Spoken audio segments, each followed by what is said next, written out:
پھر حرمین طیبین کی زیارت کے لیے، ٹھیک ہے، حرمین شریفین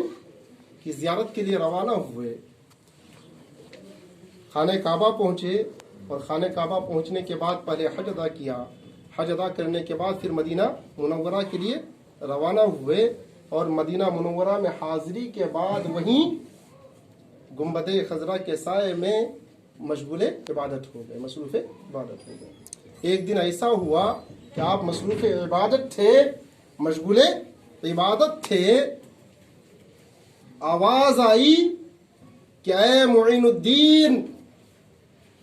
تو ہمارے دین کا معین اور مددگار ہے، تو ہمارے دین کا معین اور مددگار ہے، کہ جاؤ سلطان یعنی ہندوستان کی ولایت ہم نے تمہارے ہاتھ سونپا، کہ تمہارے سپرد کیا، ہندوستان کی ولایت تمہارے ہاتھ میں دی، کہ جاؤ اجمیر چلے جاؤ، کہ وہاں کفر کی تاریکی ہے، ظلمت ہے، تمہارے وہاں جانے سے روشنی پھیلے گی اور اسلام رونق پذیر ہوگا، لہذا تم اجمیر چلے جاؤ۔ جیسے ہی اللہ کے نبی صلی اللہ علیہ وسلم، اس لیے عطائے رسول کہا جاتا ہے، خواجہ غریب نواز رضی اللہ تعالیٰ عنہ کو عطائے رسول کیوں کہا جاتا ہے؟ کہ ہندوستان کیوں آئے؟ اللہ کے نبی صلی اللہ تعالیٰ علیہ وسلم کے فرمان کی وجہ سے، حکم اللہ کے رسول نے فرمایا، حکم ہوا کہ اے معین الدین، تو ہمارے دین کا معین ہے، ہمارے دین کا مددگار ہے، جا اجمیر چلا جا، کہ ہندوستان کی ولایت ہم نے تمہارے سپرد کیا ہے۔ اس لیے سرکار خواجہ غریب نواز کو عطائے رسول کہا جاتا ہے۔ جب یہ حکم ہوا سرکار کی جانب سے، جب یہ حکم ہوا تو خواجہ غریب نواز رضی اللہ تعالیٰ عنہ کو بڑی خوشی ہوئی، لیکن تھوڑے پریشان بھی ہوئے کہ اجمیر کا جو حکم فرمایا، اور پریشان ہوئے کہ اجمیر کہاں ہے، ہندوستان کے کس علاقے میں ہے، کیسے جاؤں، کس طرح سے جاؤں۔ اسی پشو پیش میں نیند آ گئی۔ جیسے ہی نیند آئی، خواب میں دیکھا کہ خواجہ غریب نواز حضور کی بارگاہ میں حاضر ہے، اللہ کے نبی صلی اللہ تعالیٰ علیہ وسلم کی بارگاہ میں حاضر ہیں، اور اللہ کے نبی صلی اللہ تعالیٰ علیہ وسلم نے خواجہ غریب نواز رضی اللہ تعالیٰ عنہ کو مشرق و مغرب کی سیر کرا دیا، کہ مشرق و مغرب کی ہر چیز آپ پر ظاہر کر دی، یہاں تک کہ اجمیر کے جو پہاڑ تھے ان پہاڑوں کو بھی خواجہ غریب نواز رضی اللہ تعالیٰ عنہ نے پہچان لیا۔ سبحان اللہ۔ پھر جب خواب سے بیدار ہوئے، فوراً ہندوستان کے لیے روانہ ہو گئے، اور ہندوستان کے لیے جب روانہ ہوئے تو جگہ جگہ جن جن علاقوں سے، جن جن شہروں سے آپ کا گزر ہوا، وہاں کے بزرگوں سے، وہاں کے ولیوں سے آپ فیض حاصل کرتے ہوئے ہندوستان کے لیے روانہ ہوتے گئے، اور جس شہر میں بھی آپ کا قیام ہوتا، آپ کوشش یہی کرتے کہ لوگوں سے دور، آبادی سے دور آپ کا قیام ہو۔ عام طور سے کوشش یہ کرتے کہ قبرستان میں آپ قیام فرماتے، تاکہ لوگوں کی بھیڑ نہ ہو، لیکن آپ کی شہرت ہو ہی جاتی تھی کہ ہر جگہ آپ جہاں بھی قیام فرماتے لوگوں کا ہجوم جمع ہو جاتا۔ پھر اس طرح سے آپ کچھ مدتوں کے بعد، کچھ دنوں کے بعد لاہور تشریف لائے، اور لاہور میں تقریباً 8 مہینے آپ نے قیام فرمایا، اور 8 مہینے کے بعد جب آپ ہندوستان کے لیے نکلے، امرتسر کو پار کیا، اس وقت تقریباً آپ کے ساتھ 40 درویشوں کا قافلہ تھا۔ لاہور سے جب ہندوستان کے لیے نکلے تو 40 درویشوں کا، 40 فقیروں کا قافلہ تھا۔ ضیاء الرحمن جو نئے نئے مسلمان ہوئے تھے، ضیاء الرحمن وہی تھے جو ہندوستان سے، چونکہ ہندوستان میں آنے سے پہلے ہی آپ نے سنا ہوگا کہ یہاں آنے سے پہلے ہی یہاں کے جو راجا تھے، اور یہاں کے جو یعنی اس وقت بھی ایسے لوگوں کو یہ تھا نا کہ دور سے بھی لوگ جان جاتے تھے، یا آنے والی خبروں سے وہ واقف ہوتے تھے۔ تو یہاں آنے سے پہلے خواجہ غریب نواز رضی اللہ تعالیٰ عنہ کے ہندوستان آنے سے پہلے ہی ان لوگوں کو خبر ہو چکی تھی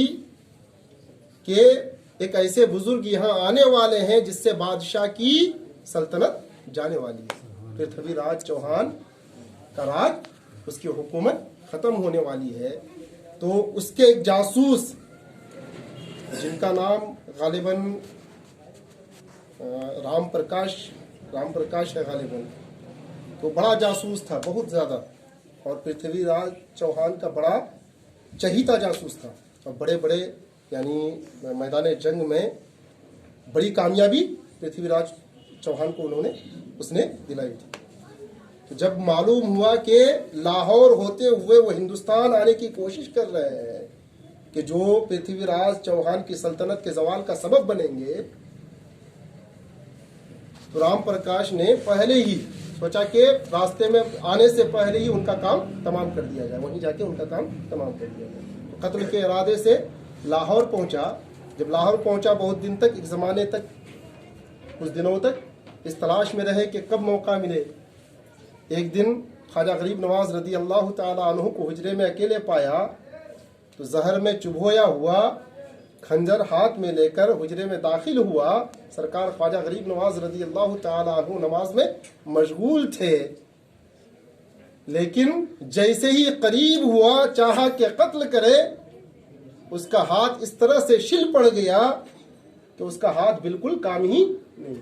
خواجہ غریب نواز رضی اللہ تعالی عنہ جب نماز سے فارغ ہوئے، آپ نے مسکرا کر دیکھا اور کہا کہ اے رام پرکاش، جس کام کے لیے آئے ہو وہ کام کرو، کہ جس ارادے سے آئے ہو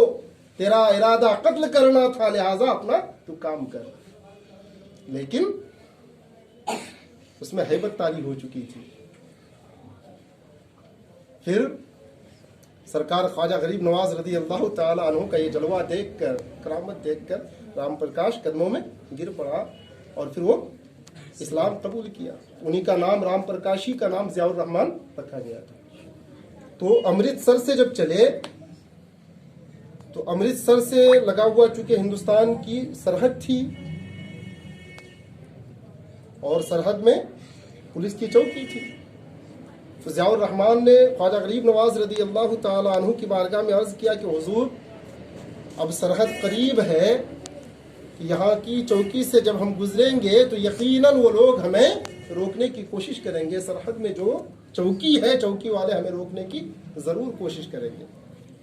سرکار خواجہ غریب نواز رضی اللہ تعالی عنہ نے فرمایا کہ پریشان مت ہو، تم آگے بڑھتے رہو. پریشان ہونے کی کوئی ضرورت نہیں ہے، تم آگے بڑھتے رہو. اور جیسا خواجہ غریب نواز رضی اللہ تعالی عنہ نے فرمایا تھا، ٹھیک ویسا ہی ہے کہ اس چوکی سے آپ 40 درویشوں کے ساتھ اس طرح سے نکل آئے کہ وہ سب کے سب چوکی والے بیٹھے رہ گئے، کسی کو احساس تک نہیں ہوا. وہ 40 اندر داخل ہوئے، سرحد کے اندر داخل ہوئے، کسی کو احساس تک نہیں ہوا، کسی کو پتہ ہی نہیں چلا، اور وہ سارے 40 درویش سرحد کے اندر داخل ہو گئے. پھر جب تھوڑا آگے بڑھے، آگے بڑھنے کے بعد پانی ختم ہو گیا، قافلے کا پانی ختم ہو گیا. تو سرکار خواجہ غریب نواز رضی اللہ تعالی عنہ نے اپنے قافلے کو حکم فرمایا کہ پڑاؤ ڈال لو، رک جاؤ. لیکن ضیاء الرحمن کیونکہ بڑا تجربہ کار تھا، ان کو معلوم تھا کہ اگر قافلہ رک جائے گا، چلتے رہنے سے پانی ملنے کے آثار بہت زیادہ ہے کہ راستے میں کہیں نہ کہیں پانی مل سکتا ہے، لیکن اگر ہم یہاں رک جاتے ہیں تو پیاسے ہی ہم سب مر جائیں گے. لیکن ادب کا تقاضا تھا، ادباً عرض کرنے کی ہمت نہیں ہوئی. اس لیے جیسے ہی حکم ہوا کہ تم لوگ یہیں رک جاؤ، خواجہ غریب نواز کا جو ہی حکم ہوا، قافلہ وہیں ٹھہر گیا. پھر خواجہ غریب نواز رضی اللہ تعالی عنہ نے آسمان کی جانب نگاہ اٹھائی اور پھر تھوڑی ہی دیر میں اپنی نظر کو نیچے کر لی. جیسے ہی نگاہ نیچے کی، مشرق کی جانب سے ایک زوردار طوفان آیا جس کے ساتھ کافی بادل تھا، اور اس طرح سے زوردار بارش ہوئی، اتنی بارش ہوئی کہ کھیت کھلیان سب پانی سے لبالب ہو گئے. کہ قافلے میں جتنے لوگ تھے سب نے خوب سیر ہو کر پیا، خوب پیا، اور جتنے پانی کی ضرورت تھی سب نے اپنے ساتھ لے لیا. پھر وہاں سے جب آگے بڑھے تو غالباً پٹیالہ اور پٹیالہ ہی کے علاقے میں کہ جب پٹیالہ کے علاقے میں داخل ہوئے تو وہاں ایک مندر کا پجاری تھا، بڑا جانی تھا، بڑا جاننے والا تھا، اور اس کی شہرت اتنی زیادہ تھی کہ بڑے بڑے دور سے لوگ ان کے پاس علم حاصل کرنے کے لیے آتے تھے. اس کے پاس جو علم تھا وہ علم حاصل کرنے کے لیے بڑے بڑے دور سے ان کے پاس ان کے شاگرد آتے تھے. ان کو اپنے علم سے معلوم ہوا جب خواجہ غریب نواز رضی اللہ تعالیٰ عنہ اس قصبے میں پہنچے تو ان کو پتا چلا کہ ہمارے شہر میں، ہمارے قصبے میں کوئی پاک ہستی آئی ہوئی ہے، پوتر آتما ہمارے قصبے میں کوئی پوتر آتما آیا ہوا ہے. تو آپ درشن کے لیے اپنے سارے چیلوں کو لے کر خواجہ غریب نواز رضی اللہ تعالیٰ عنہ کی خدمت میں حاضر ہوئے. جب حاضر ہوئے تو دیکھا کہ یہ تو دوسرے دھرم کا ہے، دوسرے مذہب کا ہے. ان کو اندازہ تھا نہیں، سنا تھا کہ ہوگا، لیکن دیکھا کہ یہ تو مسلمان ہے، دوسرے مذہب کا ہے. تو جیسے ہی دیکھا تو وہ بالکل بھڑک گیا. اس کو وہ بات یاد آ گئی جو اجمیر میں ہون ہوا تھا، وہ ہون یاد آ گئی، کیونکہ ہون میں وہ پجاری بھی شامل تھا. اس کو وہ ہون یاد آ گئی اور پھر خواجہ غریب نواز رضی اللہ تعالی عنہ کو سخت لب و لہجہ میں کہا کہ اگر آپ لوگ خیریت چاہتے ہیں، بھلائی چاہتے ہیں تو فوراً یہیں سے واپس لوٹ جائیے، ورنہ میں جلا کر راکھ کر دوں گا. نے کہا کہ اگر آپ یہاں سے آگے بڑھنے کی آپ نے کوشش کی، اپنے قافلے والوں سے کہیں کہ یہیں سے واپس ہو جائے، آپ یہیں سے واپس لوٹ جائیں، کہ اگر آپ نے یہاں سے ذرا بھی آگے بڑھنے کی کوشش کی تو پھر میں جلا کے راکھ کر دوں گا. سرکار خواجہ غریب نواز رضی اللہ تعالی عنہ نے ان کی بد کلامی پر بڑی ہی نرم زبان کے ساتھ، بڑی شائستگی کے ساتھ آپ نے جواب دیا کہ اے پجاری، ہماری تم سے کوئی لڑائی نہیں ہے، کہ سن لو، تمہاری مرضی ہو کہ ہم حق کا پیغام لے کر آئے ہیں، پیغام حق لے کر آئے ہیں، اگر تمہاری مرضی ہو تو مانو، اور اگر تمہاری مرضی نہ ہو تو مت مانو. لیکن اگر تم ہماری بات مان لو گے تو پستیوں سے نکل کر بلندی کو پہنچ جاؤ گے. جیسے ہی خواجہ غریب نواز رضی اللہ تعالی عنہ نے یہ فرمایا تو وہ پجاری اپنے علم سے فضا میں اڑنے لگا. کہا کہ بلندی کی بات کرتے ہو تو اب زمین پر کھڑے کیوں ہو، بلندی پر آ کر بات کرو. فضا میں اڑا اور کہا کہ بلندی کی بات کرتے ہو تو زمین پر کیوں کھڑے ہو، آؤ بلندی پر بات کرتے ہیں. جب خواجہ غریب نواز رضی اللہ تعالی عنہ نے اس پجاری کو دیکھا کہ وہ فضا میں اڑ رہا ہے اور یہ کہہ رہا ہے،